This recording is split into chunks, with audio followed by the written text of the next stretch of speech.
Սահմանադրական դատարանում քննությունը շատերի կողմից ուշադրության կենտրոնում էր, սիրելի հայրենակիցներ։ Ինչ եղավ ի վերջո այդ որոշմամբ։ Ապօրինությունները չհաղթահարվեցին։ Ես նույնիսկ ասացի, որ մենք ունենք սահմանադրական դատարան, բայց չունենք սահմանադրական արդարադատություն։ Ցավով եմ այդ ամենը նշում։ Իհարկե, որոշմամբ մի քանի հանգամանք նշվեց, որը կարծում եմ շատերի համար կարևոր էր։ Վերջն արդյունքի տեսանկյունից զրո արժեք ուներ, բայց բովանդակությունը ընթացքը մի քանի կարևոր հանգամանքի բերեց։ Դրանցից մեկը նշեմ.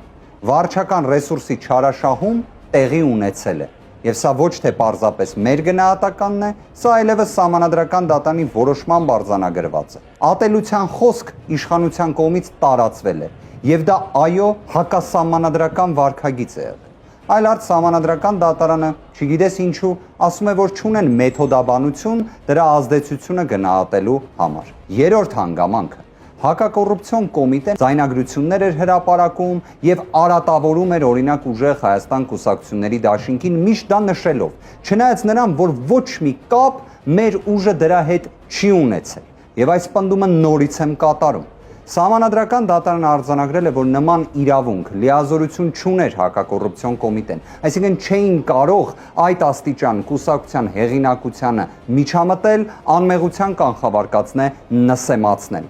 Սահմանադրական դատարանը նաև նշել է, որ վարչական ռեսուրսի այս ծավալը չարաշահման ընդհուպ մինչև կուսակցականացման իրավիճակի կարող է հանգեցնել։ Մենք ի դեպ օգտագործում ենք կուսակցապետություն եզրույթը։ Մոտ են ըստ էության դրանք իրար։ Մի քանի այլ հանգամանք էլ նույն սկսած սոցիալ-տնտեսական, այսպես ասած, բարեփոխումները հենց նախընտրական շրջանին մոտ կամ հենց այդ ժամանակահատվածում իրականացնելն էլ որպես սոցիալական կաշառք դիտարկելը այո ողջամիտ է, եւ դա պետք է հետագայում կանխարգելվի։ Այսինքն այն հիմնական խնդիրները, որոնք մենք նշել էինք մեր դիմումում, հաստատվել են սահմանադրական դատարանի կողմից, բայց վերջն արդյունքում ցավոք ամենակարևոր հարցերից մեկը, նույն օրինակ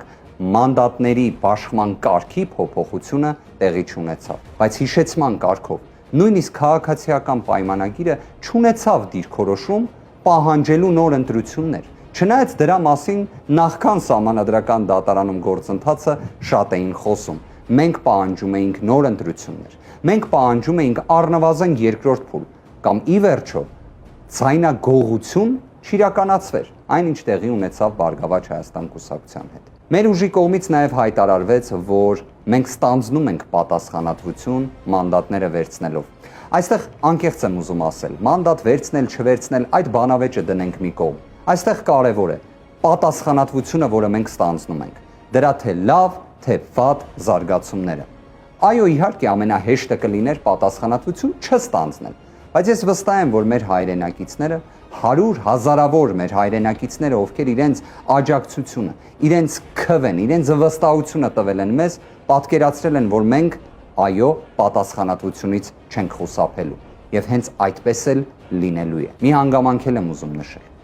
Վերջին օրերին եւ նաեւ ամիսներին ընդհանրապես քաղաքական հետապնդումների նոր ալիք է ստեղծվել։ Եվ իհարկե դա մեծագույն ցավ է եւ ողբերգություն է, որը մենք տեսնում ենք մեր հասարակության մեջ։ Սա հերթական անգամ հասարակությանը պառակտելու, բաժանելու վարքագիծն է, որը չպետք է տեղի ունենա, բայց տեղի ունենում է։ Ինչի համար է տեղի ունենում, որովհետև մեզ մոտ ժողովրդավարական իրական արժեքների ճգնաժամ է առկա։ Մենք իրավունքի գերակայությունից գնում ենք իրավունքի նսեմացման, բայց այս խնդիրները այո պետք է հաղթահարվեն։ Դրա համար պետք է վճռականություն, դրա համար պետք է ոչ մի պահ չհուսահատվել, ունենալ հավատ, ունենալ հույս եւ լինել սիրով լցված։ Սա իսկապես խնդրում եմ ձեզ, սիրելի հայրենակիցներ, ժողովուրդ ջան, ինչքան էլ դժվար լինի, բայց թող սա լինի շարժիչ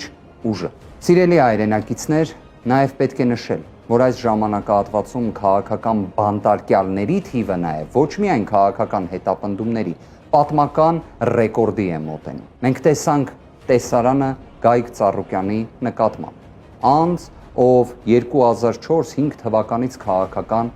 ակտիվ գործընթացների մեջ։ Լավ, ընդհանրապես ֆիզիկական ուժի գործադրումը չի կարող լինել ինքնանպատակ, այն պետք է լինի օրինական, այն պետք է լինի անհրաժեշտ, այն պետք է լինի համաչափ, դրանցից ոչ մեկը առկա չէր։ Այնուհետև բոլորը կանխատեսում էին, որ իհարկե դատարանները կալանքի որոշում են կայացնել, մինչդեռ իրավական գործընթացը չի կարող այդպիսին լինել։ Հենց իրավունքի գերակայությունը նրա մասին է, որ կարող է լինել քաղաքական իշխանության ցանկություն, կարող է լինել քաղաքական պատվեր, որոնք ձևական առումով օրենքի շրջանակներում փաթեթավորվեն, բայց իրավունքը պետք է ճեղքի այդ ամենը եւ գերակայողը լինի։ Սահմանադրությունը դա է նախատեսում, բայց մենք նաեւ հակասահմանադրական այդ իրավիճակն ենք տեսնում։ Այս առիթը օգտագործելով ուզում եմ ազատություն մաղթել բոլոր քաղբանտարկյալներին։ Ուզում եմ հույս հայտնել եւ դրա ուղղությամբ նաեւ պատկերացնում եմ, թե ինչ գործողություններ պետք է նաեւ կատարվի, որ իրավունքը իրապես գերակայի եւ գերակայող արժեք լինի։ Աստված բոլորին պահապան, լավ եղեք ժողովուրդ ջան, շնորհակալ եմ։